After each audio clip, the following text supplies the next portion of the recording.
रायगडच्या कानाकोपऱ्यातील प्रत्येक घडामोड, सत्याचा शोध, जनतेचा आवाज. आता बातम्या सर्वात आधी, सर्वात वेगाने आणि सर्वात विश्वासार्ह पद्धतीने.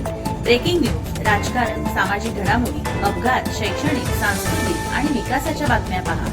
रायगडचा बुलंद आवाज न्यूज चॅनल, का सत्याची धार लेखणीची. आपल्या हक्काचे न्यूज चॅनल, रायगडचा बुलंद आवाज न्यूज चॅनल. लाईक करा, शेअर करा आणि सबस्क्राईब करा. दिवसांत निकाल न लावल्यास तीव्र आंदोलन छेडणार, ॲडव्होकेट अमोल मातेले. मुंबई विद्यापीठाच्या दूरस्थ ऑनलाईन शिक्षण केंद्राच्या बेजबाबदार आणि अत्यंत ढिसाळ कारभारामुळे हजारो विद्यार्थ्यांचे भविष्य टांगणीला लागले आहेत. या पार्श्वभूमीवर राष्ट्रवादी काँग्रेस शरदचंद्र पवार पक्षाचे प्रदेश प्रवक्ते ॲडव्होकेट अमोल मातेले यांच्या नेतृत्वाखाली शिष्टमंडळाने आज संचालकांची भेट घेऊन विद्यार्थ्यांच्या मागण्यांचे निवेदन सादर केले. विद्यापीठ प्रशासनाने येत्या 7 दिवसांत यावर योग्य पावले न उचलल्यास रस्त्यावर उतरून तीव्र संघर्ष करण्याचा इशारा ॲडव्होकेट अमोल मातेले यांनी दिला आहे. ॲडव्होकेट अमोल मातेले यांनी विद्यापीठाच्या गैरकारभारावर खालील कायदेशीर व महत्त्वाचे मुद्दे मांडले. महाराष्ट्र सार्वजनिक विद्यापीठ अधिनियम 2016च्या कलम 89 चे उघड उल्लंघन. कायद्याच्या कलम 89 नुसार परीक्षा संपल्यापासून कमाल 45 दिवसांच्या आत निकाल घोषित करणे हे विद्यापीठ प्रशासनावर कायदेशीररित्या बंधनकारक आहे. तरीसुद्धा CDOEचे निकाल तब्बल 4 महिने रखडले आहेत. हा विद्यार्थ्यांच्या वैधानिक हक्कांवर गदा आणणारा आणि प्रशासकीय कर्तव्यात कसूर करणारा गंभीर गुन्हा आहे.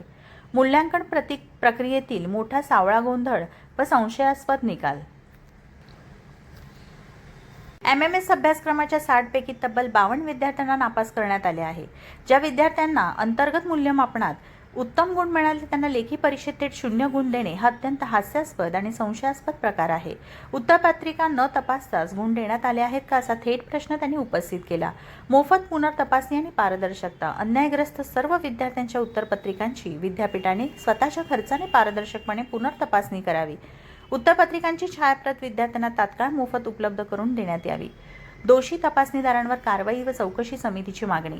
सामूहिकरित्या विद्यार्थ्यांना नापास करणाऱ्या आणि अयोग्य पद्धतीने गुण देणाऱ्या तपासणीदारांची तात्काळ चौकशी करून त्यांच्यावर कडक कारवाई करण्यात यावी. NEP व क्रेडिट पद्धतीचा गोंधळ थांबवा. नवीन शैक्षणिक धोरणाची नीट माहिती न देता आणि कोणतीही पूर्वकल्पना न देता लागू केलेल्या नियमांमुळे विद्यार्थ्यांचे शैक्षणिक नुकसान होत आहे. प्रशासनाने विद्यार्थ्यांना स्पष्टीकरण देऊन दिलासा द्यावा. ॲडव्होकेट अमोल मातेले यांचा विद्यापीठ प्रशासनाला कडक इशारा. मुंबई विद्यापीठ ही नामांकित संस्था असून ती कोणाच्या मनमानी कारभाराचे केंद्र बनू शकत नाही. नोकरी आणि कष्ट करून शिकणाऱ्या गरीब मध्यमवर्गीय विद्यार्थ्यांच्या भविष्याशी खेळण्याचा अधिकार प्रशासनाला कोणी दिला?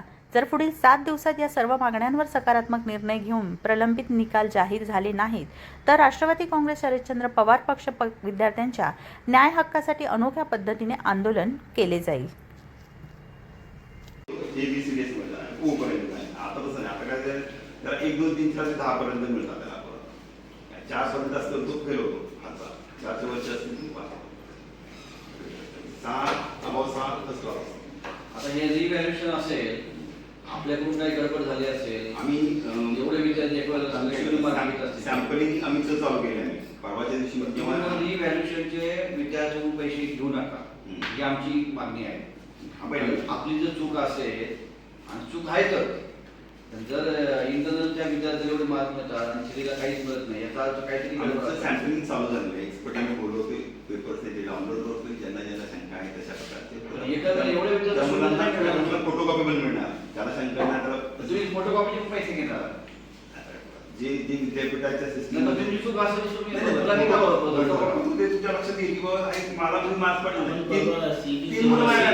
गेलो होतो परवा. CTCLचे दिलीप ऑफिसर आहे, त्यांनी सांगितलं आम्ही काहीतरी विद्यार्थ्याचे 500 रुपये घेतो, पण जर तो रिव्हॅल्युएशन मध्ये पास झाला किंवा त्याची आमची काही चूक असेल आम्ही त्याचे रिटर्न पैसे करतो.